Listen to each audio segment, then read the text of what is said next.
আসসালামু আলাইকুম বন্ধুরা, কেমন আছেন সবাই? আশা করি সবাই ভালো আছেন। আলহামদুলিল্লাহ আমি ভালো আছি। সো বন্ধুরা, আমরা আজকের এই ভিডিওতে যে বিষয়টি নিয়ে কথা বলবো তা হচ্ছে একটি বিরক্তিকর সমস্যার সমাধান দেব এই ভিডিওতে।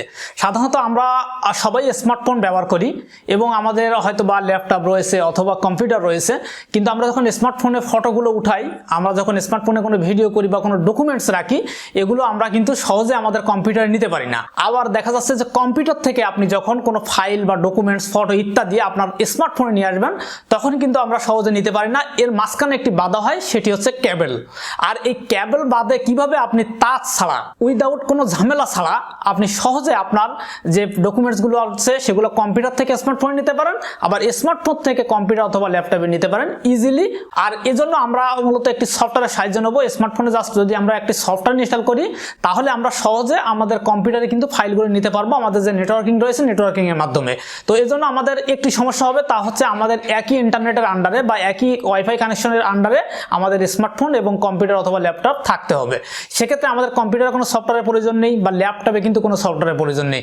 শুধুমাত্র প্রয়োজন হবে আমাদের স্মার্টফোনে একটি সফটওয়্যার ইনস্টল করা। তো স্মার্টফোনের সফটওয়্যারটি আমরা যখন কানেক্ট করব, তখন আমাদের স্মার্টফোনটি আমাদের যে কম্পিউটার আছে বা ল্যাপটপ আছে সেখানে অটোমেটিক্যালি কানেক্ট হয়ে যাবে। দেন এরপর আমাদের যে ল্যাপটপে যে হার্ড ডিস্ক থাকে, সেম আমাদের আরেকটি ড্রাইভ পাবো আমাদের কম্পিউটারে, সেখান থেকে আমরা ফাইল রাখতে পারবো প্লাস নিতে পারবো। সবকিছু মিলে বলা যায় যে এটা আপনার একটা স্টোরেজ হিসেবেও কাজ করবে আপনার কম্পিউটারে। তো বিশেষ করে আমি এই প্রসেসটি দীর্ঘদিন ব্যবহার করতেছি। আমি মনে করি এটা একটা সিকিউর প্রসেস এবং এটা ব্যবহার করলে আপনার যে দৈনন্দিন যাত্রাটা আরো অনেক ইজি হবে, হ্যাসেলটা অনেক কম হবে। তো চলুন আমরা সরাসরি মোবাইল স্ক্রিনে গিয়ে দেখবো এবং কম্পিউটারের স্ক্রিনে গিয়ে দেখবো যে কোন সফটওয়্যার লাগবে, কিভাবে এটা সেট আপ করতে হয়। বন্ধুরা, কম্পিউটার থেকে ফাইল ফোনে নেওয়ার জন্য বা ফোন থেকে কোনো ফাইল বা ডকুমেন্টস কম্পিউটারে নেওয়ার জন্য আমাদের একটি সফটওয়্যার ইনস্টল করতে হবে আমাদের ফোনে।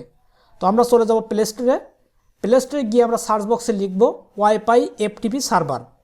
ওয়াইফাই এফটিপি সার্ভার লিখে সার্চ করলে এই লোগোর সফটওয়্যারটি আপনি দেখতে পাবেন। জাস্ট এখান থেকে ইনস্টল করবেন, এরপর ওপেন করবেন। আমার অলরেডি ইনস্টল করা আছে, তাই আমি ওপেনে ক্লিক করতেছি।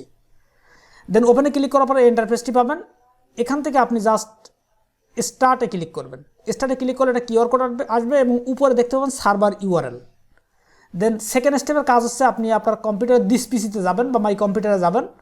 যাওয়ার পরে এখানে দেখতে পাচ্ছেন আমার বাই ডিফল্ট কানেক্ট করা রয়েছে, এর আগে কানেক্ট ছিল, তো আমি চাইলে এখান থেকে ডিলিট করতে পারি। আবার যদি নতুন করে কানেক্ট করি, তাহলে আপনারা যেটা করবেন, আপনাদের মূলত নতুন করে কানেক্ট করতে হবে।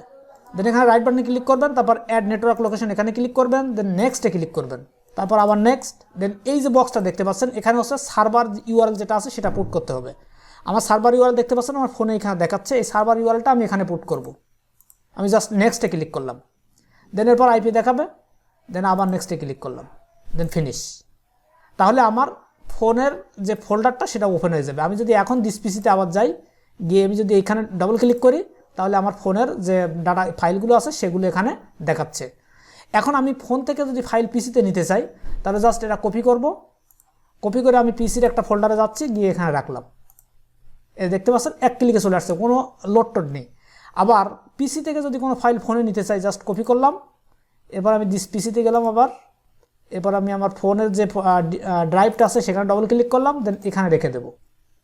তো জাস্ট এইটুকু প্রসেস। সো বন্ধুরা, এই ছিল আজকের ভিডিওর বিষয়। আশা করি এই ভিডিওটি আপনাদেরকে হেল্প করবে আপনাদের মোবাইল থেকে ফাইলগুলো কম্পিউটারে নেওয়ার জন্য, আবার কম্পিউটার থেকে ফাইলগুলো আপনার মোবাইলে নেওয়ার জন্য।